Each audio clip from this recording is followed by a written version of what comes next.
Businessman Opinion.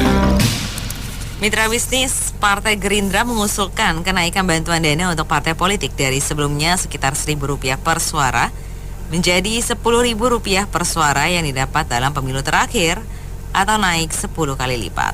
Selain itu, Partai PKS juga mengusulkan partai boleh membuat badan usaha untuk membantu pendanaan operasional partai.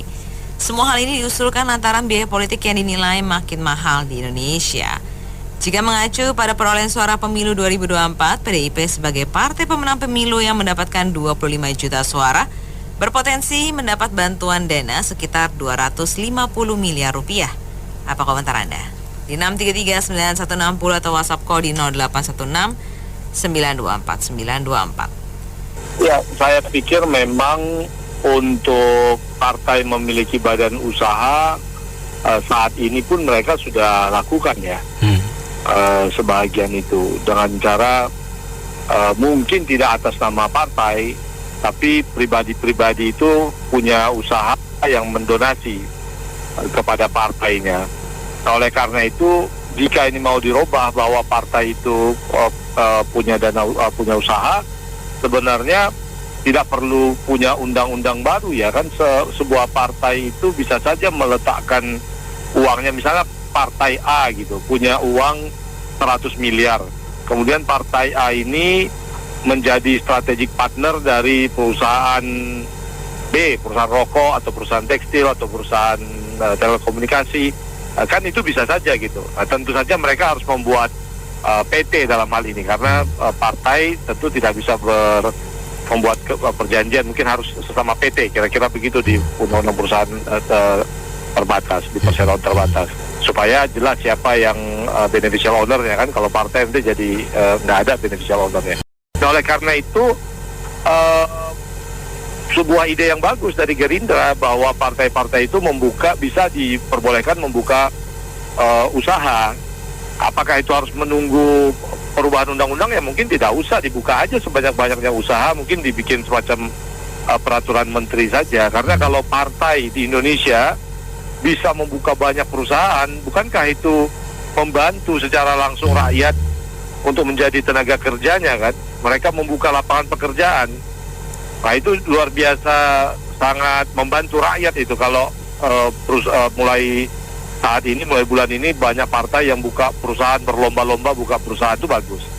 Tetapi kalau membebani APBN dengan cara satu suara dihargai 1.000, 10.000, kemudian dapat sekian puluh miliar, nah ini yang rasanya tidak punya sensitivitas dan juga tidak paham bahwa konsekuensi akuntabilitasnya.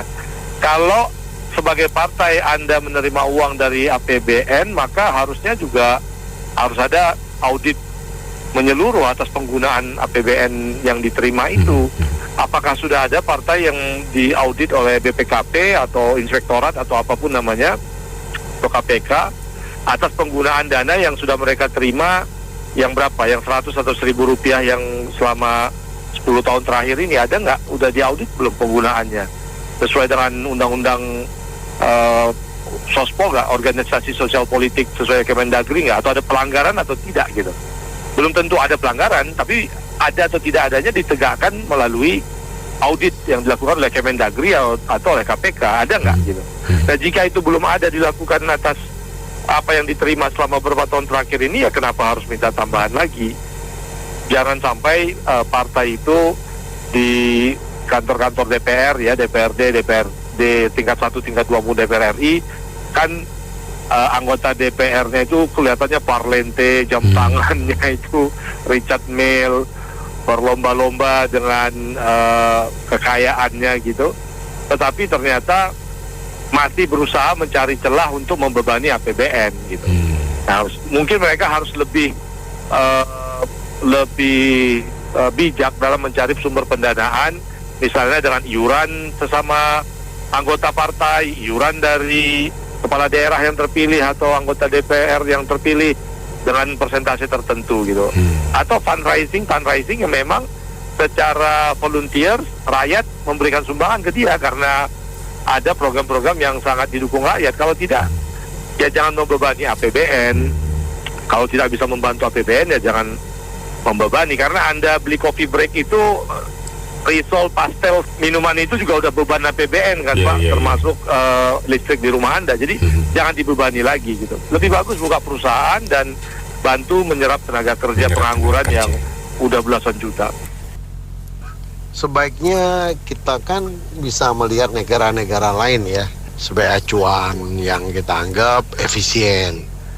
Contoh kalau negara maju itu partainya nggak banyak ya, 3 atau 4 atau 2. Nah, sebesar Amerika aja partainya cuma 2 loh. Nah, mungkin dia nggak bisa dijadikan contoh lah. Nah, mungkin 3-4 partai cukup. Bener-bener yang mampu yang bikin partai Pak. Yang nggak mampu ya nggak usah bikin gitu. Terus dibebaskan pengusaha yang mau nyumbang. Mau menyumbang seperti di Amerika, Elon Musk mau nyumbang apa kek? Ya risiko dia kalah atau menangkan dia yang mau nyumbang. Nah, Baik. Kalau kenaikan dana pesuara itu dari 1.000 jadi 10.000 itu naik 10 kali lipat. Saya sebagai warga kurang setuju ya. Kenapa untuk kabinet sekarang untuk Pak Prabowo sendiri pun saat ini aja berhemat gitu kan. Ya, kenapa Gerindra mengusulkan ada kenaikan gitu loh. Ya, kecuali jangan gara-gara berhemat terus duitnya dialihkan ke sana nih dari dana antara ini gitu loh. Ya kan nggak etis juga gitu loh. Disuruh berhemat malah minta duit gitu kan. Jadi bukan hemat gitu, jadi boros gitu kan. Ya kan. Kedua, dana yang sekarang sudah terima 1.000 ini pun itu ada bentuk pertanggungjawabannya nggak? Loh, karena kan dana tersebut mintanya dari APBN loh, dari uang rakyat yang dikumpulkan ya kan, dari pajak segala macam, tapi transparansinya nggak ada kan. Kan selama ini jadi PR terus nih, ya kan pada saat kampanye, pada saat pemilu itu mereka terima dana dari pemerintah, dana dari pengusaha, dari saudara lawan apa segala macam. Transparansinya seperti apa? Ini nggak ada pernah dipublikasikan, ya kan. Nah, yang ketiga, kalau Bapak dari sisinya mau buka usaha, nggak ada salahnya, itu bagus. Tapi harus ada parameter yang jelas. Dalam kata apa perlu batasan, ya kan? Mereka boleh buka usaha di bidang apa aja, misalkan, atau di sisi apa? Supaya jangan nanti overlapping dalam arti kita ada kepentingan nih, karena kan politik ini kan abu-abu gray areanya banyak banget nih, gitu kan. Jangan nanti ada konflik interest di antara pemain, di antara para pengusaha yang lain gitu loh kan. Mereka jadi yang harusnya ibarat kata bisa buka usaha dan jalan hidup selama ini sudah jalan gitu kan, tiba-tiba ada partai politik masuk, ya kan, ada konflik interest, habis semua. Yang sekarang kejadian aja nggak ada proyek, nggak ada buka usaha pun masing-masing sudah kong-kali-kong dan proyek gitu kan.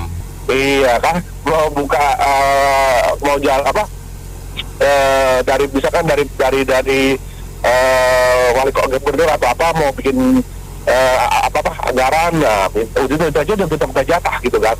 Nah ini nanti jangan-jangan sampai kejadian juga begitu gitu loh kan. Ya kan tujuannya mau menghidupi parpol, tapi bukan menghidupi parpol, tapi menghidupi kantong sendiri gitu loh. Nah, ini aja udah kejadian gitu loh. Gimana nanti mau bikin parpol boleh buka usaha, nah ini juga harus jelas gitu loh, ya kan. Jangan sampai nanti karena gara-gara ada Pak Prabowo dari Partai Gerindra dan Pak KS ini lagi di dalam satu wadah gitu kan, di kabinet merah putih ini akhirnya jadi berantakan nih gitu loh. Jadi usul boleh gitu loh kan, tapi usul itu juga harus diimbangi dengan cara permainannya kurang lebih seperti ini. Infonya aja jangan hanya di blow up usulannya doang, tapi parameter dan cara jumlahnya juga harus ada dong gitu loh. Ya kan, jangan kelihatannya mau smart tapi kelihatan jadi blow on gitu loh. Ya kan, semua orang juga tahu kalau cuma ngomong ide tapi jumlahnya nggak ada buat apa gitu loh. Kan wasting time banget gitu loh, cuman idenya begini, ya saya sih harganya tetap idenya gitu, tapi ide itu juga harus diimbangi dengan kalau kita kurang lebih seperti ini, orang kan jadi bisa, masyarakat bisa melihat gitu loh. Yang dikerjakan DPR selama ini pun juga biasa-biasa aja gitu kan, dalam arti kata ya kan, target bahas undang-undang juga yang rampung dari sekian banyak cuma rampung sekian gitu loh. Ya kan, kadang-kadang jauh dari ekspektasi sekali 5 tahun kerja gitu loh kan. Aneh juga sih gitu loh kan.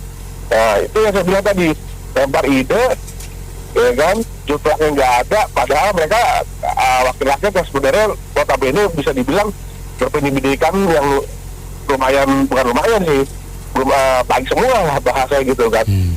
Cara bermainannya gimana ya, kok udah seakan-akan mewakili rakyat tuh, rakyatnya kayaknya katan bodoh banget ya.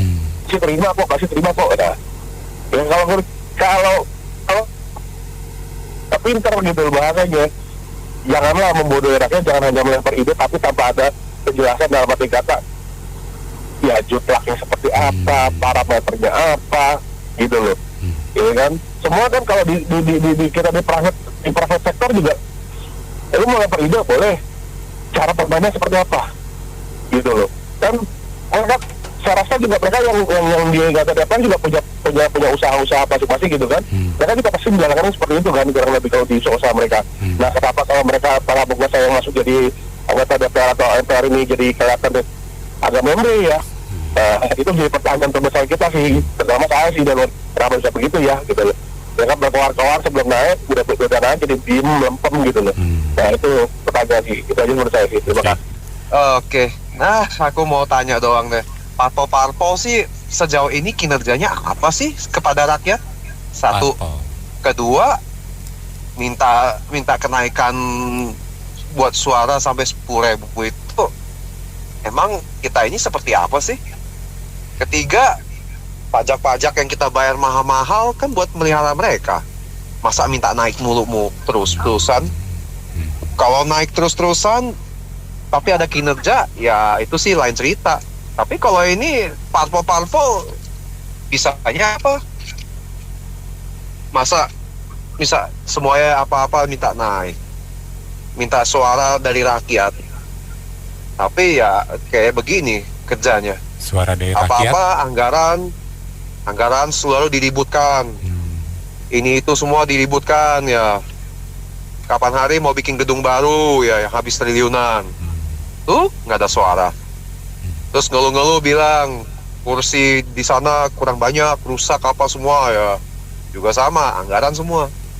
Jadi ya saya bilang nonsens lah kalau parpol gini mau minta naik soal biaya gitu-gituan deh.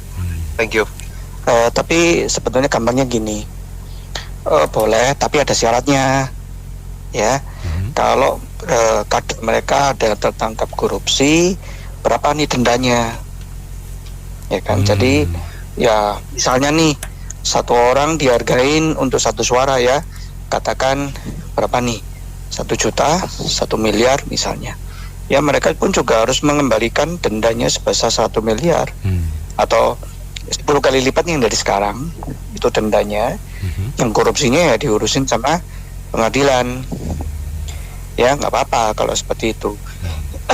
Kan kita nggak mau memberi dia cuma-cuma ya. Jadi kalau perilakunya sama tapi mereka minta kenaikan tunjangan ini itu ya kita nggak mau ya. Kemudian kalau misalnya nih parpol diizinkan untuk membuat badan usaha ya. Nah, kita tahu sekarang itu yang namanya parpol itu sama ormas itu nggak beda jauh perilakunya. Ya, preman-preman itu banyak sekali dan itu mengatasnamakan parpol. Ya, ini sekarang kasus korupsi sekjen yang lagi diusut sekarang itu kan mirip-mirip sama preman ormas itu perilakunya. Ya, mereka memanfaatkan semua channel ke waktu itu kan PTIK ya. PTIK itu apa? Polisian ya. PTIK iya. Ya, mereka itu kan banyak sekali meeting dengan jenderal-jenderal. Ya, termasuk juga dengan direktur-direktur CEO BUMN. Mereka itu semua akan memeras perilakunya. Ya, minta uang THR lah, minta tunjangan ini itulah. Kalau mereka pergi ke daerah minta disediain lah. Siapa sih yang nggak ngerti perilaku orang-orang parpol? mau parpol agama maupun nasionalis semua sama. Ya, kalau ada yang bersih itu oknum, tapi umumnya parpol pecat semua. Ya, mau yang yang sekarang duduk di pemerintah, mau yang dulu sama semua perilakunya. Ya, jadi boleh tapi asal ya. Tadi ada yang ngomong ini undang-undang perampasan aset digolin dulu. Ya, saya sangat setuju itu.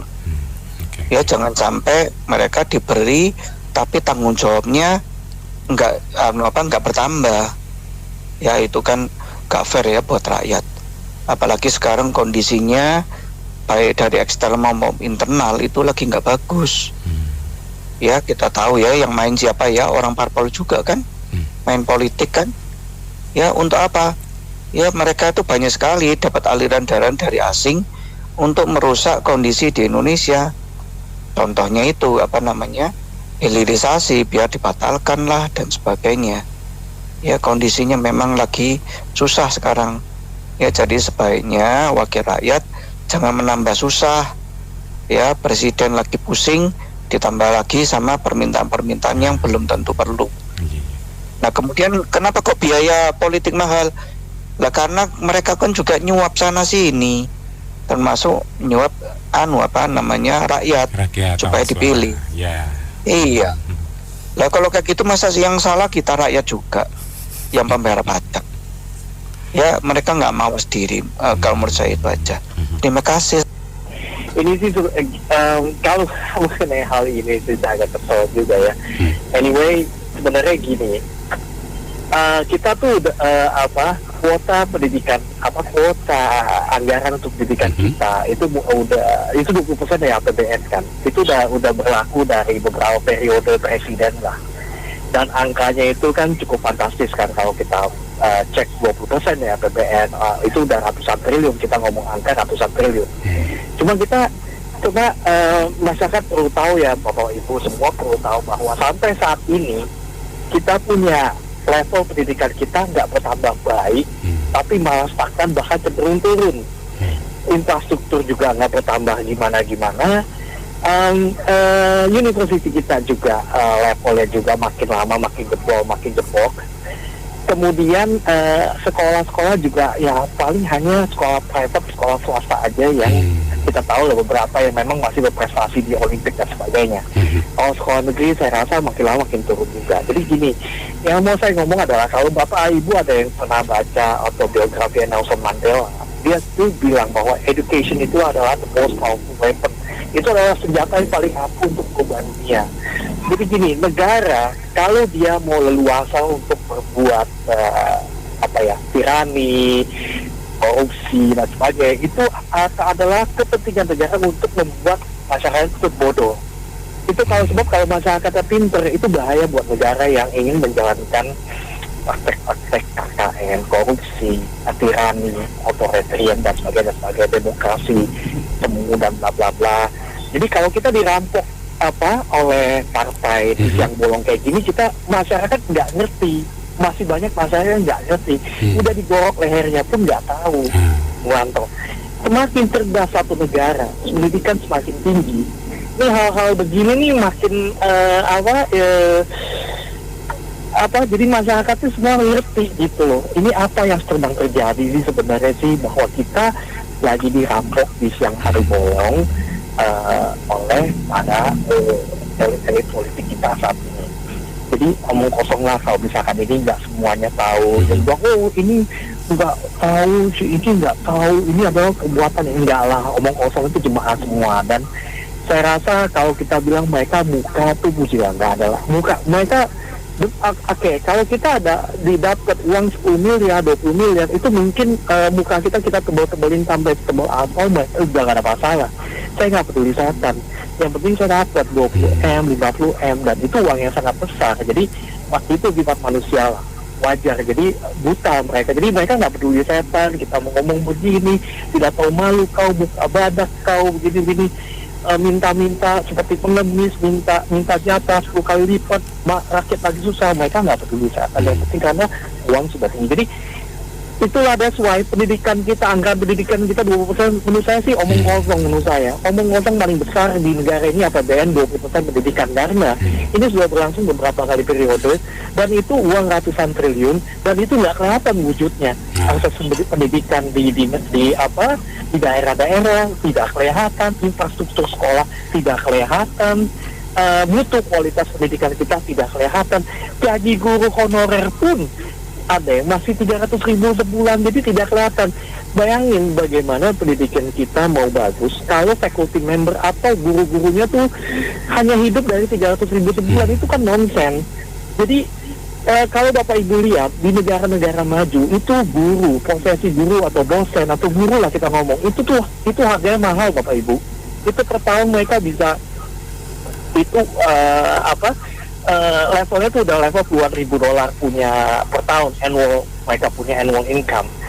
Jadi bayangin sama kita punya guru honorer kita yang gaji cuma 300.000 di daerah, atau mungkin ya di kota-kota mungkin 3 juta sebulan. Jadi omong kosong menurut saya. Jadi inilah yang that's why kepentingan negara adalah tetap membuat masyarakatnya bodoh. Itu yang paling penting, karena kalau masyarakat pinter, mereka susah sekali untuk mengakali rakyat dengan ini, dengan ono dan sebagainya. Kira-kira begitulah. Thank you.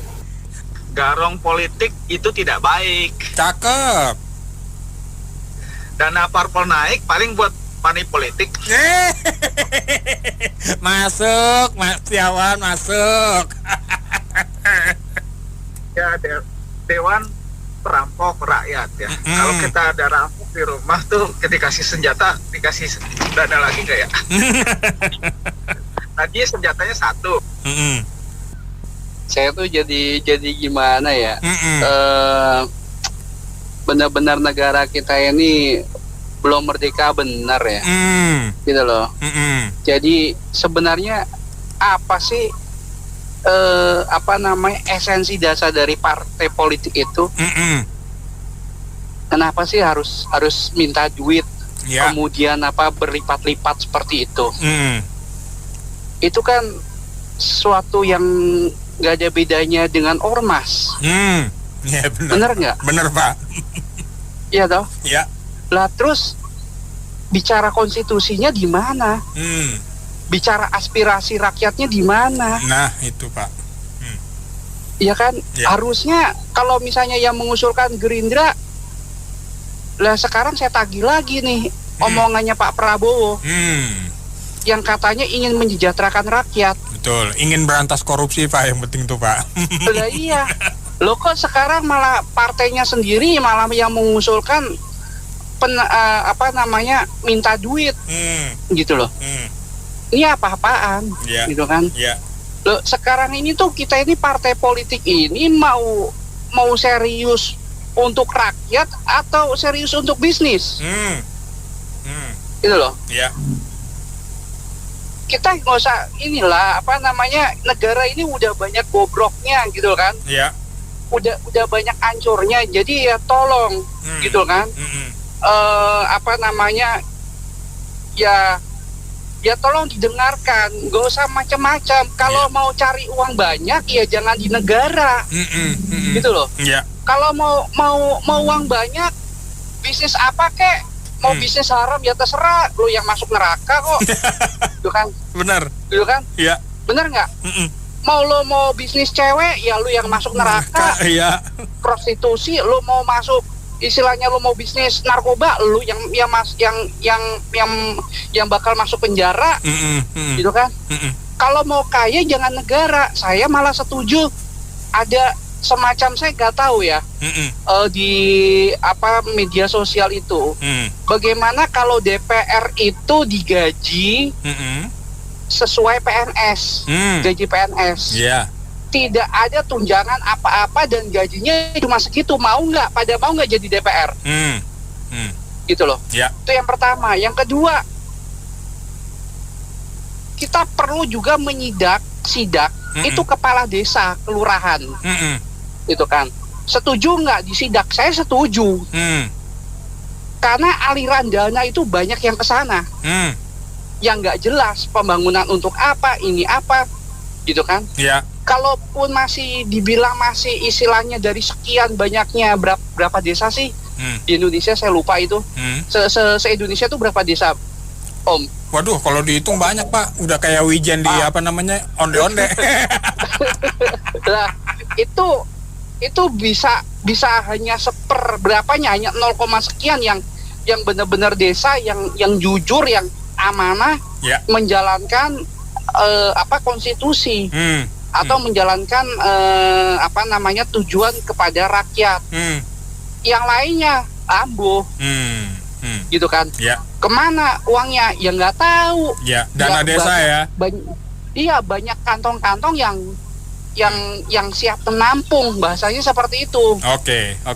Jadi menurut saya, tolong, ini negara, bukan ATM, ya. Tolong. Jadi bagi DPR juga, anggota DPR, kalau nggak bekerja, tolong mundurkan diri. Jadi Pak. gini loh, kayak STNK per 5 tahun SIM ya, SIM per 5 tahun evaluasi perpanjang ya. Nah, itu ada juga yang menarik tuh di sosial media. Nah, sekarang 5 tahun evaluasi tuh DPR, yang nggak bisa kerja mundur aja. Betul. PNS yang nggak bisa kerja mundur aja. Mundur juga, betul. Masih banyak yang mau, Pak. Oh iya, masih banyak, meskipun tidak pintar, tapi punya moral. Punya istilahnya tanggung jawab, punya malu. Jadi kalau misalnya nggak bisa, ya sudah, lebih baik mundur atau dimundurkan atau dipecat. Jadi dibuat kayak semacam itu, peraturan yang tegas. Terus yang terakhir juga masalah peraturan yang sekarang katanya Kementerian Tenaga Kerja membuat peraturan dilarang batas usia. Batas usia, diskriminasi lah gitu ya. Ya, diskriminasi. Tolong buat aturan juga bagi perusahaan yang tidak melakukan itu, diberikan sanksi tegas, yaitu disegel atau diapain, atau dicabut perizinannya. Berani atau enggak? Kalau memang berarti pejabat kita ini sebagian kecil punya jiwa konstitusi kepada rakyat. Sekian, terima kasih. Tadi minta naik berapa kali lipat, bro? 10 kali lipat ya? Yoi. Udah gitu PKS ngusulin partai boleh bikin badan usaha katanya. Waduh, itu namanya multi bagger, bro. kita nunggu sahamnya multi bagger 10 kali lipat susah ini. Yoi, lama bener nungguinnya, Pak. Lama bener ini, mesti ada insider informasi nih. Ini makanya ini langsung 10 kali lipat. Enak bener ya. Aduh, padahal bro, gue suka bingung ini padahal dia kan wakil kita ya, bro. Iya. Waktu nyoblos dia wakil kita. Begitu udah selesai nyoblos, kalau wakil kita ngomong ya nggak sesuai perintah kita, kira-kira kita mesti cari siapa ya, bro ya? buat berantas nih wakil. Aduh, capek deh. Tapi oke lah, gue coba melihat dari sisi, ya ini pandangan gue aja ya. Jadi gini, ini sebenarnya isu ini kan udah sempat terlontar beberapa waktu lalu, dari KPK juga ada sempat mengatakan. Nah sekarang Gerindra sama PKS ya, walaupun embel-embelnya ada tambah diizinkan berusaha, yaitu terserah lah ya. Tapi nambahan anggaran ini justru saya ingin tahu ini pemerintahan tanggapinnya seperti apa. Mungkin juga ini adalah momentum oleh Prabowo justru mengambil momentum ini untuk bicara dengan DPR. Walaupun ini Gerindra kan partai dia juga. Tapi ya Gerindra ngomong 10 kali, tentu partai lain kan mau kan. Iya nggak, bro? Entah PDIP lah, entah Golkar lah, entah yang lain-lain kan semua pada mau kalau di ACC atau disahkan. Nah, kenapa nggak mengambil momentum itu? Pemerintah duduk bersama dengan mereka, yuk mau naik 10 kali lipat boleh. Tetapi rancangan undang-undang perampasan aset, pemilikan balik dan pengaturan uang karta, yuk sahkan dulu. Betul, Pak. ya usahakan ini kita kasih naik 10 kali lipat. Iya kan? Saya kira juga kita masyarakat mungkin masih bisa terima daripada ini kagak ada angin, kagak ada hujan, tiba-tiba ntar di ACC 10 kali lipat naik dulu, nanti urusan lain nggak jalan. Nah, benar. Ya kan? Ya. Jadi usul gua, oke, nggak apa-apa, DPR silakan aja yuk usul, pemerintah ambil kesempatan ini, atau jangan-jangan Gerindra memang membuka kesempatan kepada bosnya Pak Prabowo untuk nego dengan PDIP lah, entah siapa. Oke, jadi alat tawar gitu Saya ya. betul, ini jadi bargaining power masing-masing. Iya. Ya, yang Gerindra kan kita perlu kan rancangan undang-undang, walaupun ada DPR yang mengatakan, wah kalau rancangan ini udah dilakukan nanti ada pemerasan oleh hakim. Enggak lah, saya pikir itu nonsen lah. Iya. Justru kalau hakim peras, hakim juga kena undang-undang itu. Betul. Ya kan, siapa berani?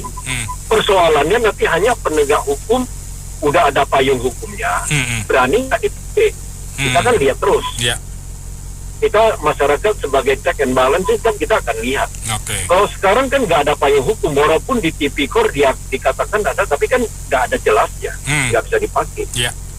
Ya, jadi usul saya ya monggo aja, Gerindra mau ngomong ke PKS ya boleh-boleh, pemerintah pakai. Ini adalah momentum untuk nego dengan partai politik. Setuju, Pak. Walaupun sebenarnya Pak Prabowo bisa perintah partainya untuk langsung eksekusikan dengan partai Kim. Iya.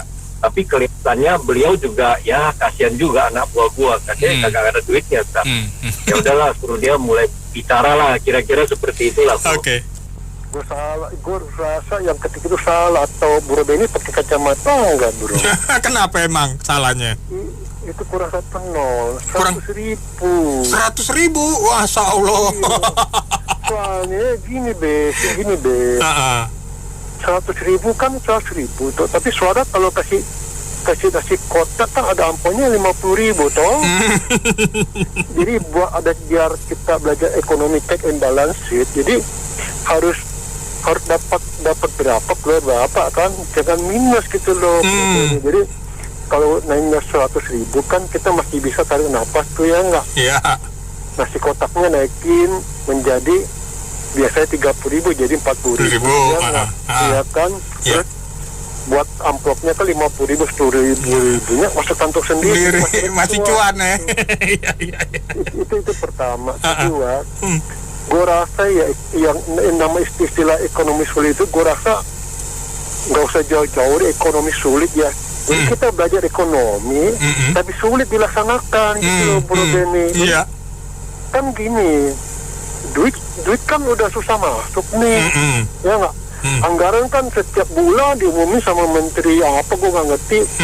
Ada statistik income kita income pajak kita masuk berkurang, terus berapa persen, jadi nggak jauh dari harapan. Nah, udah tau bakal tekor, ya nggak? Benar. Nah ini kok pada mikirin gimana cara habisinnya.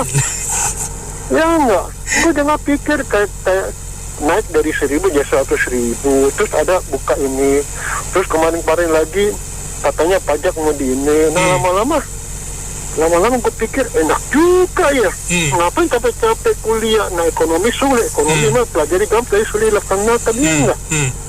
Nah pemikirannya, ngapain orang ikut job fair, ya enggak? Bikin partai aja atau jadi tim sukses aja kan, jadi kebagian kan, nggak usah ngantri, nggak usah gebuk-gebukan di situ, nggak panas-panasan, ya nggak? Oke. Nah itu hal yang ketiga gue mau nanya ini.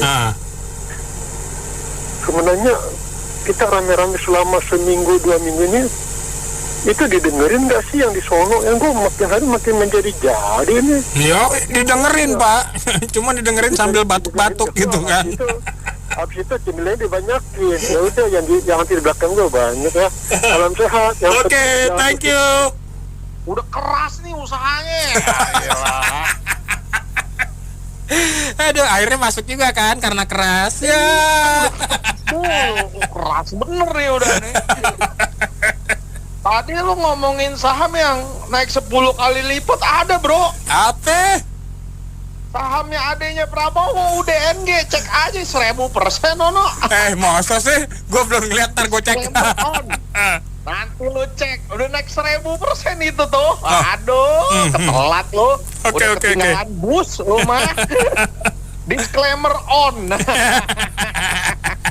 Kasih tahu Bro Heri, UDNG, cek aja, ya enggak? Apa UNDG, gue kagak tahu dah itu. UDNG. Ujung-ujungnya duit deh. Bro. Ya. Bubarin parpol aja gimana, Bro? Serius nanya ini. Iya. Karena kan kita bosnya, bukan mereka. Kan selama ini kita dibolak-balik, ya enggak? Bosnya siapa? Benny Rahmadi tuh, bosnya yang bayar pajak, betul kagak? Benar. Bukan dia orang dewan yang terhormat, ngaco aja, ya enggak? Dibolak-balik sih ya. Makanya gue usul, pecat aja ibarat lu tahu dia nggak becus kerja, ya enggak? Diminta undang-undang perampasan aset, dikasih undang-undang TNI, ya enggak? Minta undang-undang pembuktian terbalik, dikasih undang-undang Polri, ya kan gitu, ya enggak? Iya. Yang diminta apa, yang dikasih apa. Ibarat nih, lu punya ART, lu suruh ngepel, dia main handphone, kan gitu, Bro. Kalau kayak begitu, kudu dipecat, betul kagak? Benar. Nah sekarang dia minta duit, ibarat lu gaji ART 1.000, minta gaji ART lu 10 kali lipat. Lu pecat kagak? Gue tanya sama lu. Gue pecat lah. Mohon maaf, saya nggak sanggup gaji segitu gitu kan. Lalu pikir rakyat nombokin biaya politik, ini enggak? Jelas-jelas suara rakyat lu jual belikan, kan jelas itu, Bro, ya enggak? Kalau tadi lagi kampanye baik, giliran udah kepilih ngebegal APBN sama APBD. Benar. Iya enggak? Bertingkah atas nama rakyat, iya enggak? Rakyat abis terpilih cuma jadi keset doang, iya enggak? Habis itu sibuk ngumpulin kekayaan. Ayo coba tangkis, kagak bisa. Emang nyatanya begitu. Gue cuman takut satu nih, Bro. Abis ini ngumpet, ya nggak?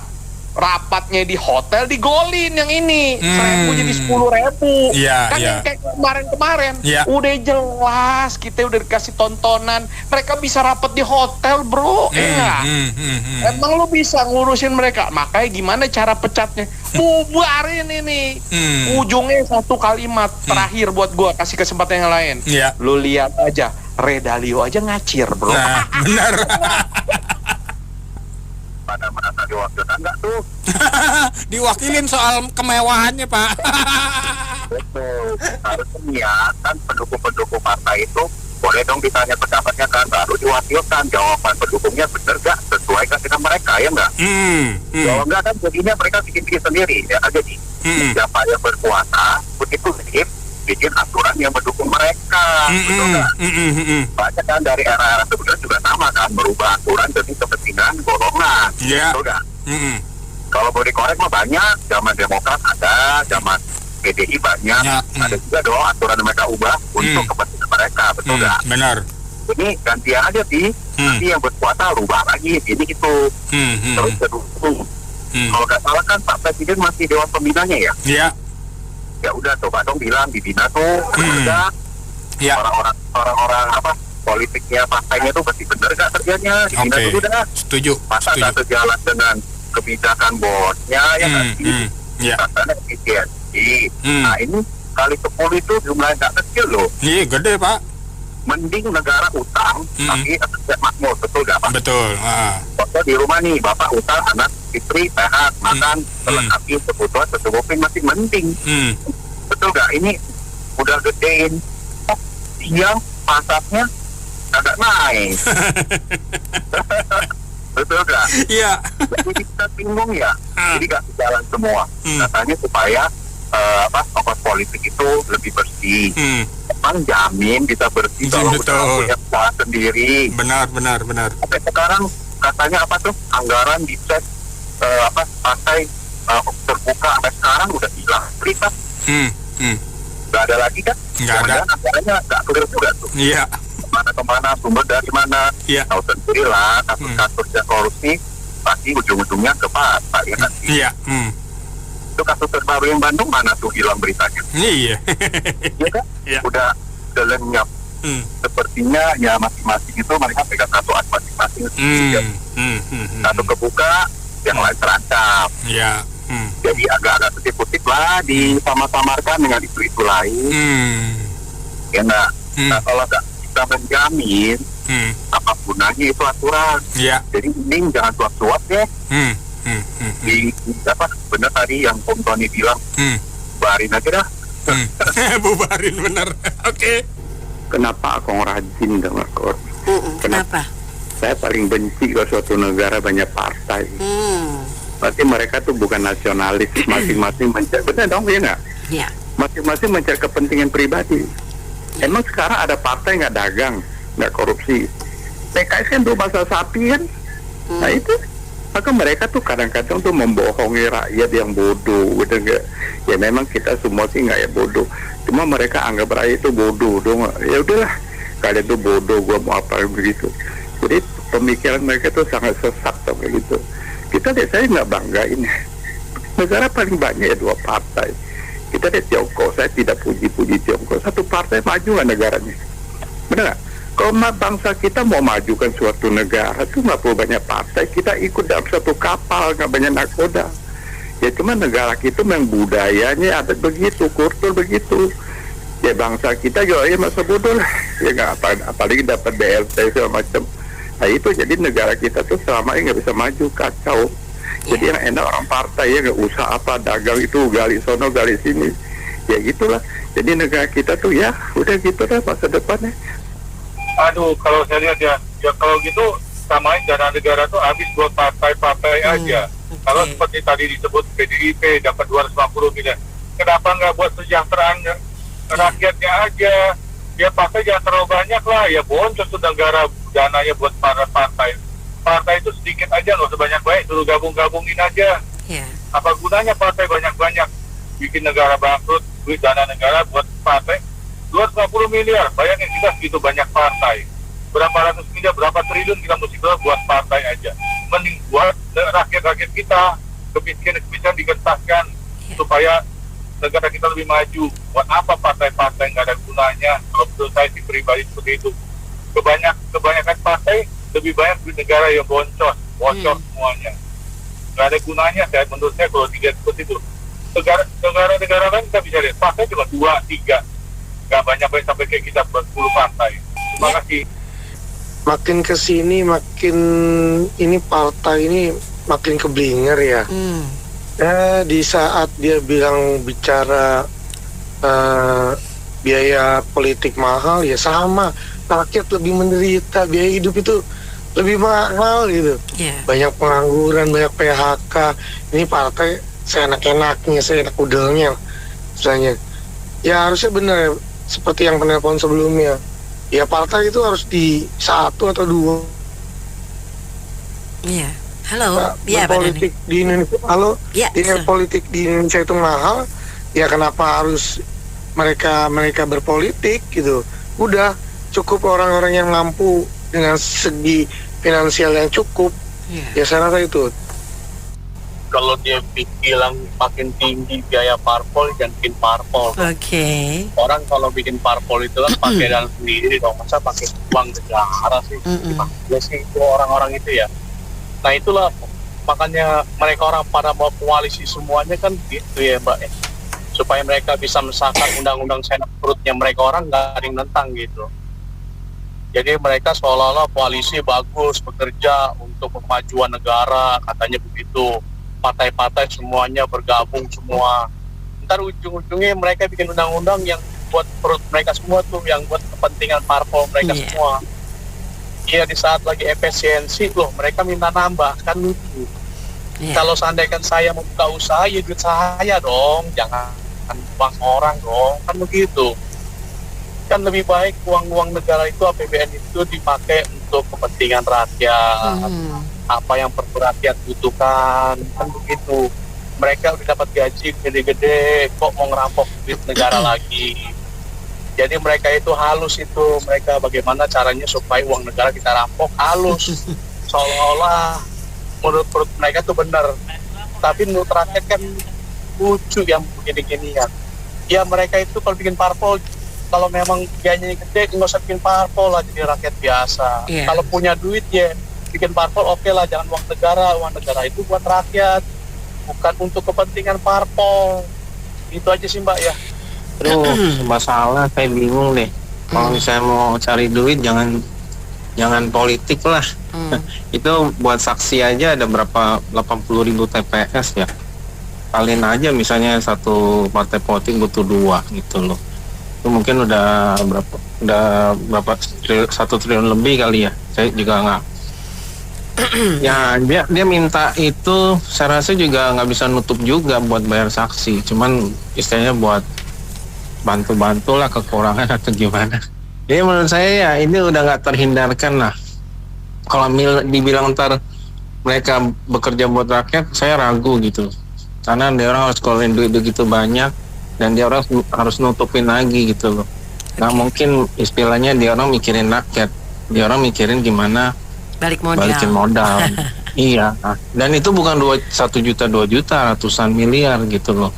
Jadi nggak mungkin lah ada orang yang baik istilahnya mau sumbang gitu ya, duitnya biar dia bisa bantu rakyat, dia bisa mimpin pemerintahan buat rakyat, kan omong kosong deh misalnya gitu. Jadi mau dinaikin 10 kali 100 kali ya saya nggak yakin aja, makanya saya nggak ikutan milih udah 2 kali. Jadi saya udah nggak, sistem kayak gini kalau dijalanin terus ya begitu terus, nggak bakal ada perubahan. Kalau sistemnya sama ya bakal begitu terus, gitu aja. Rencana tuh udah mau dilaksanakan. Wah, ini mah nggak efektif itu. Jadi orang jadi berlomba-lomba bikin partai, karena 10 kali lipat. Nggak, korupsi nggak akan bisa terberantas. Itu kan mau menjanjikan angin surga pada partai-partai itu. Jadi siapa yang banyak suaranya dia bisa dapat banyak itu, dapat banyak duit. Lebih baik urusin ini, sekarang ini lagi keadaan sepi begini, bagaimana meningkatkan UMKM segala macam, bagaimana meningkatkan pabrik buka, bikin padat karya, itu lebih efektif, lebih bagus daripada partai begini. Apain partai-partai disumbang, disuap begitu banyak. Pikirin rakyat lah, Pak Presiden yang terhormat. Ya, makasih. Iya, saya kira ini negeri kita ini sudah semua bicara duit ya. Elit-elit, terutama elit-elit politiknya, mengerikan. Jadi ketika ditanya pengabdiannya kapan, mereka hitung dulu duitnya. Ya, kita sudah sering dengar itu untuk menjadi seorang anggota DPR perlu 50 miliar, 80 miliar gitu kan. Untuk menjadi calon presiden butuh 5 triliun minimal, ada yang bilang 10 triliun. Jadi semua cari duit. Ini PKS luar biasa. Partai yang berasaskan agama, jadi pinter hitung-hitung rupiah. Ini mengerikan ya. Yang kedua yang saya ingin kita mencermati, bukan hanya naik menjadi 10.000 satu suara, ya itu masih terukur itu jumlah rupiahnya. Tapi ikut berbisnis, mengerikan ya. Ketika pasar usaha sudah tercipta established dengan keadaan sekarang, ini mau muncul pemain baru ya. Pemain baru tentunya partai politik bukan pasti membawa privilege-nya, dia punya kekuasaan ya. Ibaratnya sekarang preman aja sekarang sudah berbisnis ya, kemudian tambah partai politik, apa jadinya ini? Kita lebih liberal dari Amerika. Amerika itu pihak yang berbisnis swasta semua, walaupun mereka lobby ke kongresnya ya. Kita ini partai politik sendiri yang ingin main bisnis. Jadi pasti mereka itu nanti main caplok-caplokan, ya. Kalau nggak dikasih, dia susahin segala macam. Begitu caranya.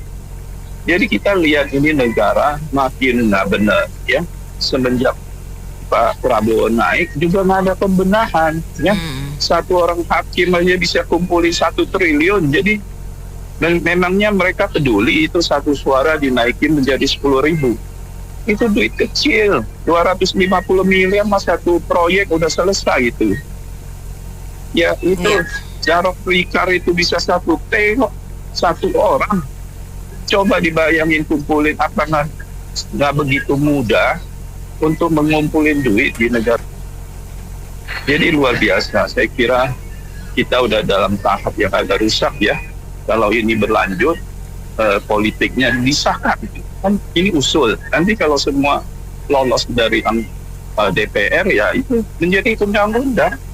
Jadi kita rakyat cuma gigit jari sambil mengirit-ngirit ikat kencangin ikat pinggang buat bayar pajak dan mereka berpesta orang. Rebutan tiket nyampe sono nggak bisa tidur, nyampe segede-gede gajah. Betul. Ya wis, penyakit doang. Nggak apa-apa, nanti kan dapat dana bantuan, nyamuknya disemprot.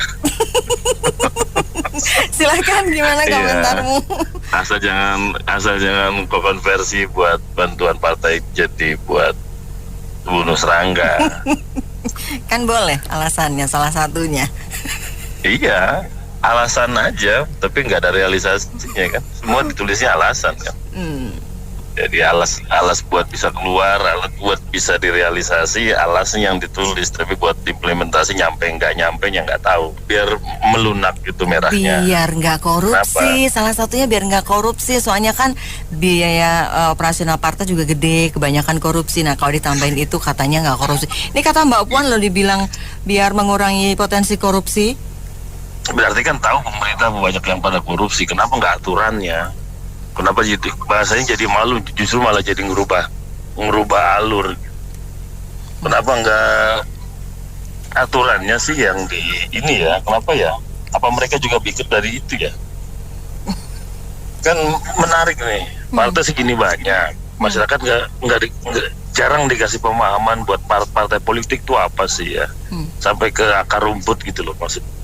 Rata-rata masyarakat cuma bilang ini dikasih pilihan, ini partai agamais, ini partai yang demokrat, ini partai yang begini, begitu. Tapi begitu mereka udah jadi ya sama aja, mau yang agama, mau yang apa sama aja.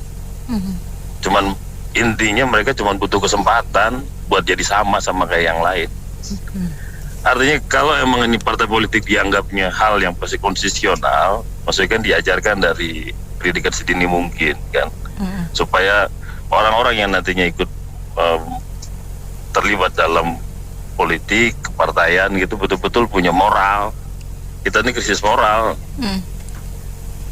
Jadi mau apapun kebijakan yang apalagi di pertambahan, semuanya bicara pertambahan, nggak ada diadain. Yang kurang dilebihin. Kenapa nggak dilebarin sih jalan? Kenapa nggak ditambahin sih biaya pendidikan supaya gratis gitu? Kenapa nggak yang gitu begitu gitu, yang populis gitu, yang benar-benar masyarakat tuh butuh itu. Jangan bicaranya partai yang bicara. Sekarang contoh nih, koperasi merah putih di satu kelurahan satu katanya kan. Apa masyarakat dilebatin tahu persis kan? Jadi mainannya orang-orang kelurahan aja. Jadi kecamatan hari ini yang biasanya nggak kepake, ini sekarang jadi alih fungsi jadi supervisi ceritanya. QC lah mereka. Mereka yang merekomendasi orang-orang yang kira-kira cocok buat di koperasi. Padahal mereka nggak pernah tahu itu orang-orang direkomendasi benar-benar punya impact nggak ke daerah itu. Ya itu salah satu contoh lah. Ini kan juga berangkat dari kepartaian kan, semua kan hari ini orang yang terlibat di pemerintahan karena orang yang punya kontribusi dalam campaign kan. Jadi nggak bicara kapasitas, bicaranya kontribusi. Yang bicaranya cuap-cuap dapat suara, jadi base-nya suara. Nah pemerintah hari ini kalau Gerindra mengusulkan hari ini perhitungan suara dikalikan dengan rupiah, nah di situ nilai bobroknya negara ini. Jadi semua gimana caranya supaya dapat suara, ya dibeli aja suaranya. Atau juga nanti diganti kok sama negara kan, yang jadi 1.000 jadi 10.000 gitu. Capek ya. Udah deh ya. Jadi kalau di Amerika tuh ada Green Party namanya, partai hijau, tahu kan? Pernah dengar kan?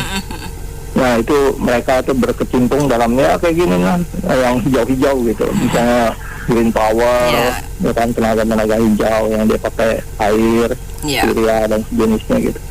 Nah itu mereka yang jadi Green Party itu didirikan dari perusahaan-perusahaan yang punya misi masa depan gitu, misinya masa depan untuk planet. Nah itu mereka hidup dari situ, dari partai itu hidup dari situ. Nah tapi selain itu partainya dia sendiri, jadi partai hijaunya itu sendiri juga punya usaha. Itu udah lama. Itu usahanya adalah bikin silika gel. Tahu silika gel? Sebenarnya ini usulan dari KPK. Awalnya kira-kira 1 bulan yang lalu usulan dari KPK.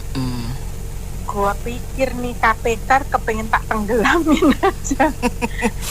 Emang lu bisa jamin kalau sudah 10 kali lipat terus nggak 100 kali lipat lah, emangnya terus korupsi. Nggak korupsi.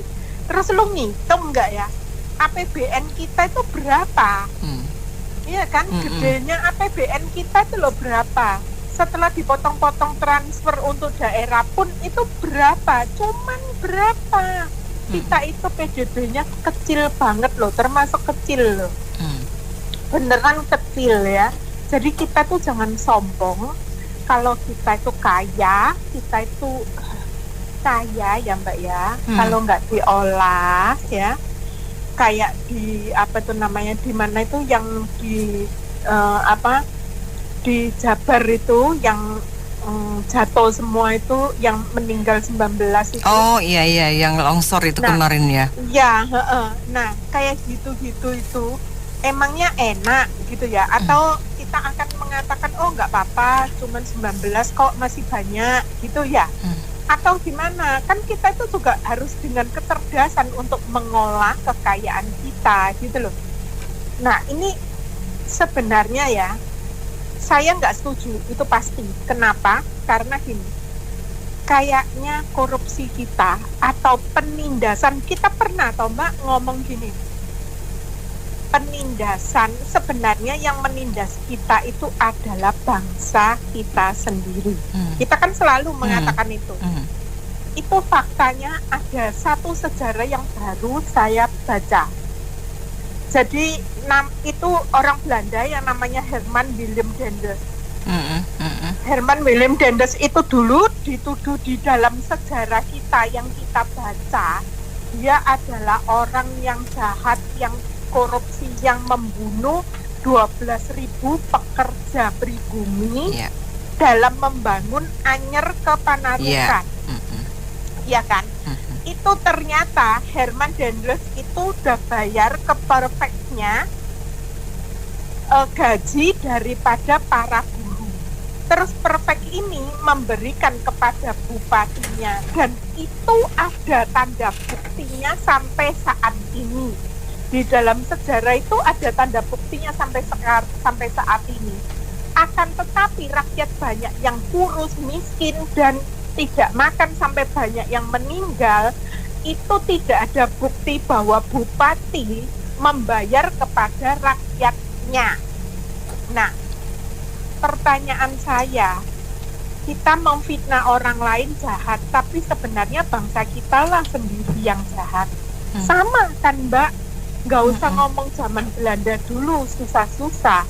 Zaman kita yang sekarang aja sebenarnya yang nindas kita tuh siapa sih Mbak?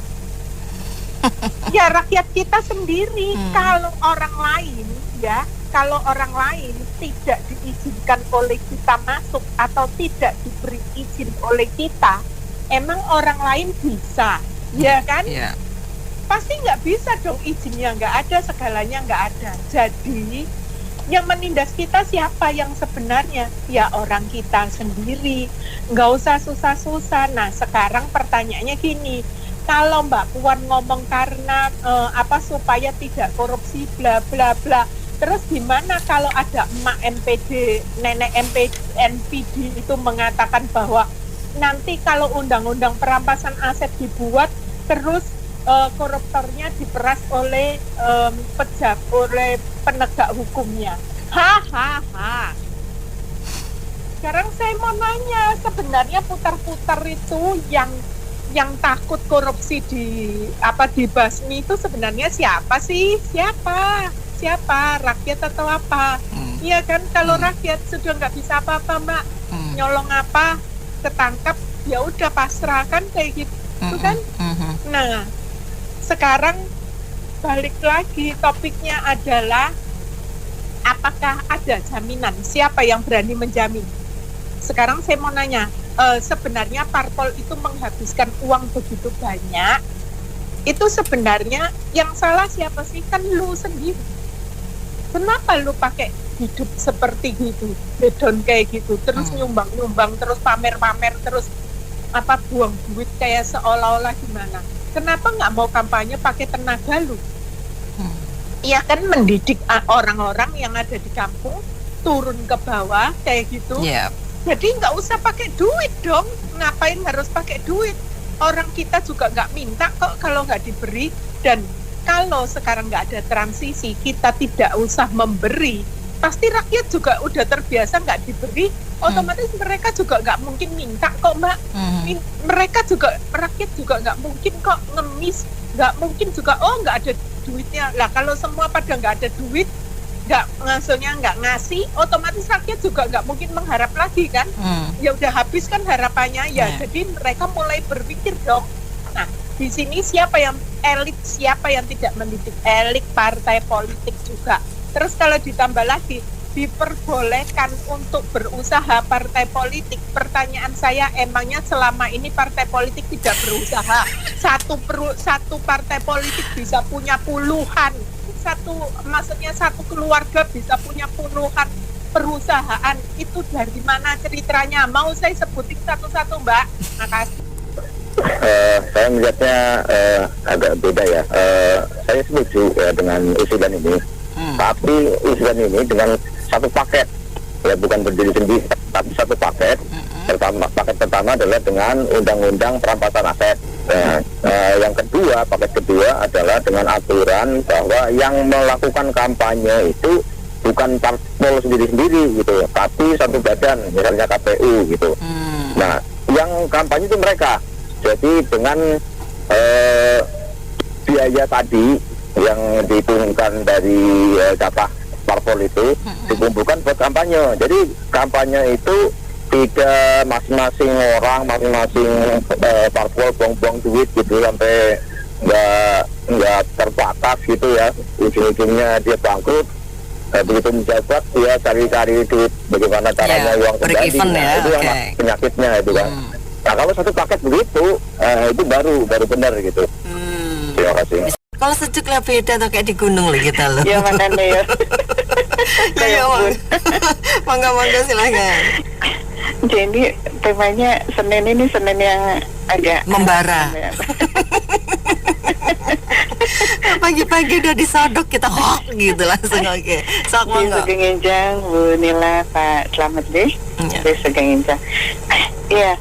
Sebetulnya ada ini kan temanya ini sudah wacana yang lama ya Mbak, sebetulnya ya, wacana yang lama, dan yang mengusulkan juga beberapa parpol ya, bahkan KPK juga.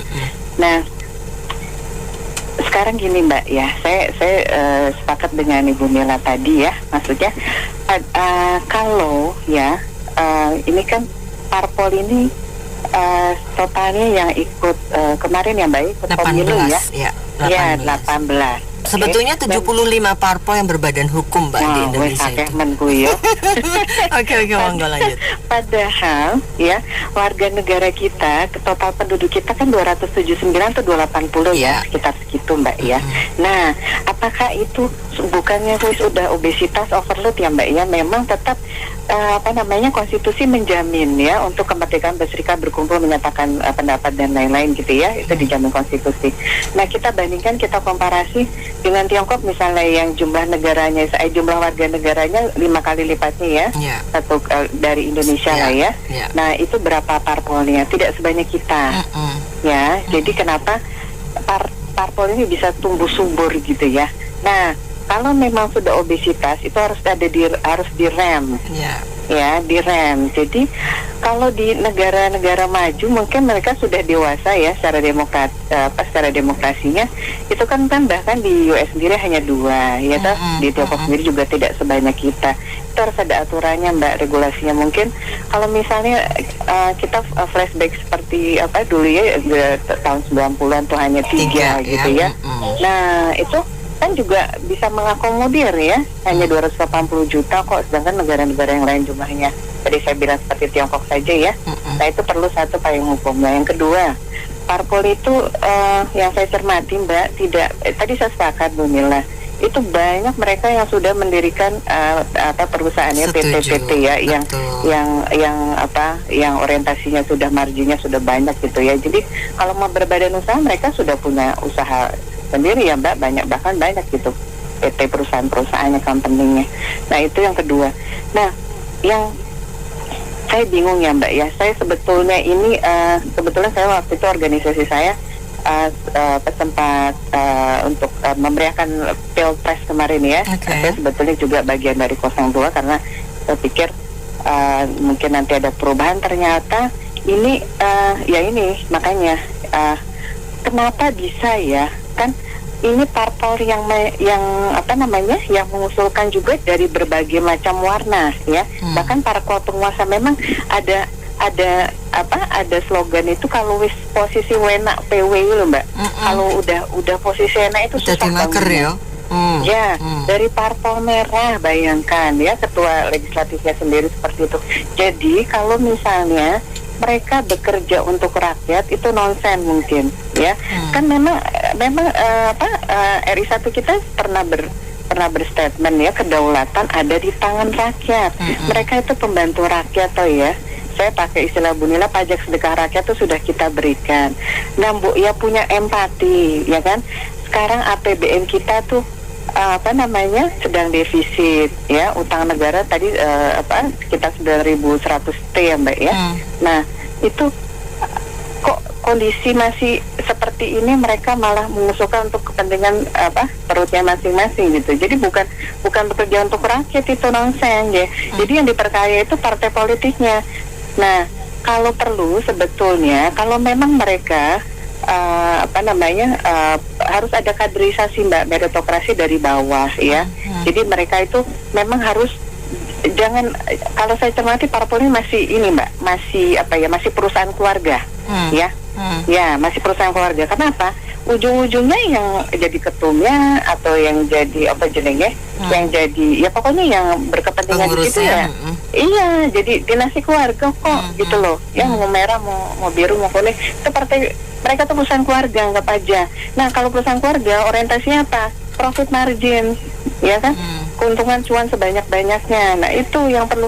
Kalau memang saya sepakat ya, mungkin ada partai kalau memang parpol itu sebagai mesin kendaraan ya untuk pemilihan 5 tahunan ini ya, pesta demokrasi ya, kalau perlu itu ya Mbak ya, dibuat memang yang open ya, yang ya tadi yang super TBK ya, yang memang siapapun Anda ya, yang memang kepentingannya untuk rakyat loh ya, bukan kepentingan untuk parpol. Jadi kalau ada slogan Anda itu petugas parpol, aku guyu yo, kowe dibayar karo rakyat kok petugas parpol. Gitu. Itu tokoh nasional. Anda itu petugas rakyat, itu yang betul. Iki piye ngono. Pembantu rakyat mungkin begitu malam ya. Oke, baik kalau perlu Mbak, itu seperti tahun ini kan ada independen ya kan? Ada calon independen. Itu yang perlu dibuat payung hukumnya. Siapapun Anda tidak terlepas suku agama apapun itu monggo. Kalau memang bekerja untuk rakyat, independen itu perlu Mbak. Ya seperti tahun ini kan ada ya, tapi ya itu mungkin hanya pemanis saja. Nah itu jadi beberapa catatan. Jadi saya nggak setuju lah anak mama ya. Maksud mama nih gini loh, urusin dulu yang lain deh gitu. Ini mah bagaimana ya, kayaknya kalau dilihat-lihat lagi kan ini untuk kepentingan golongan dan pribadi gitu loh. Mana rakyatnya ya enggak? Parah ya negara kita ya. Aduh, udah katanya hidup lagi susah, tapi mintanya yang udah gitu 10 kali lipat lagi, Ndok. Masya Allah, Ndok. Iya toh, Ndok. Sekalian aja 100 kali ya. Kalau musuh. Biar semuanya pada tepar. Kita tunggulah. Ini dampaknya siapa yang mau reformasi. Kalau ada perubahan seperti begini, ndak usah teriak lagi. Orang mereka sendiri yang mau reformasi kok. Ya ini akhirnya kita semua terasa kan, keadaan masih dalam kondisi limit loh ini. Di mana-mana terjadi war, di mana-mana terjadi peperangan, sudah tidak ada lagi kasih di antara manusia. Coba, apa ini sudah menjelang akhir daripada closing world, penutupan tahun sudah yang Tuhan akan nyatakan nanti dengan kebenaran daripada Tuhan sendiri. Karena ini manusia dalam kondisi lemah seperti begini, dari segi ekonomi yang begitu sangat limit, bisa mengajukan usulan itu dari mana hikmat itu? Makanya saya bingung ini bangsa ini. Dapat hikmatnya itu loh dari mana mereka ini? Apa mereka sudah berdoa kepada Tuhan dulu? Atau asal-asal ngomong ini bangsa ini? Saya dari 02 ya, saya pembela relawan 02.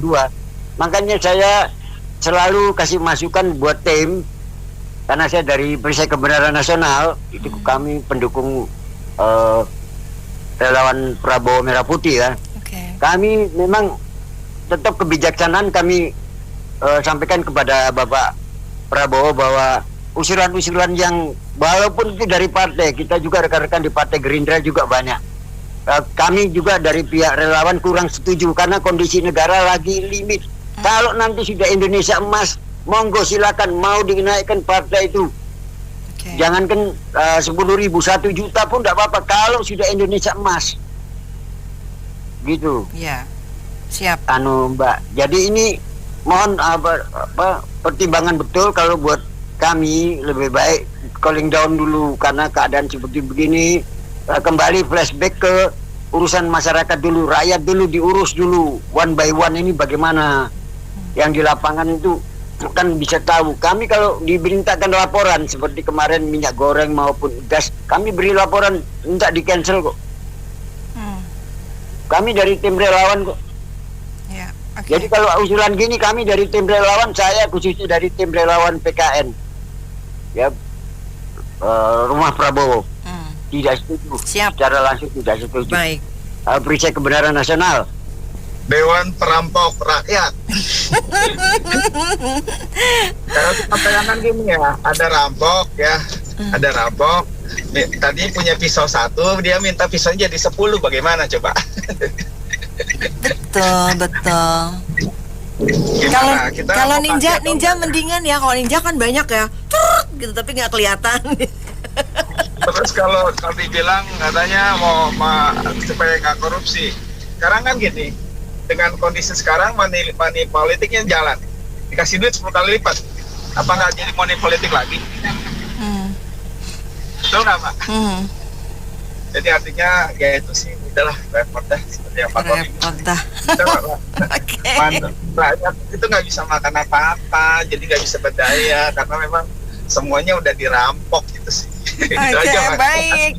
Ya, kok jadi begini ya pembicaraannya.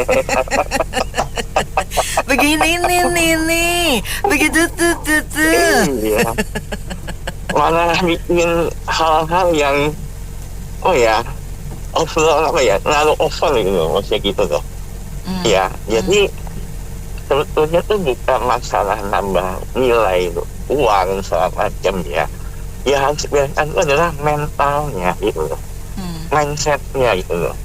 Ya, jadi mau kasih gede apapun, misalnya nilainya sekian 10 kali bla bla bla bla itu, tapi kalau mental mindsetnya jelek ya jelek aja, gitu loh. Ya, ini bukan alasan supaya tidak korupsi atau gimana. Ya itu mah ngomongnya ya tidak ada tidak ada alasan, tidak beralasan, tidak ada tidak ada hal yang benar yang ngomong seperti itu gitu. Seharusnya ya harus bentuk adalah mental dan mindsetnya para politik gitu.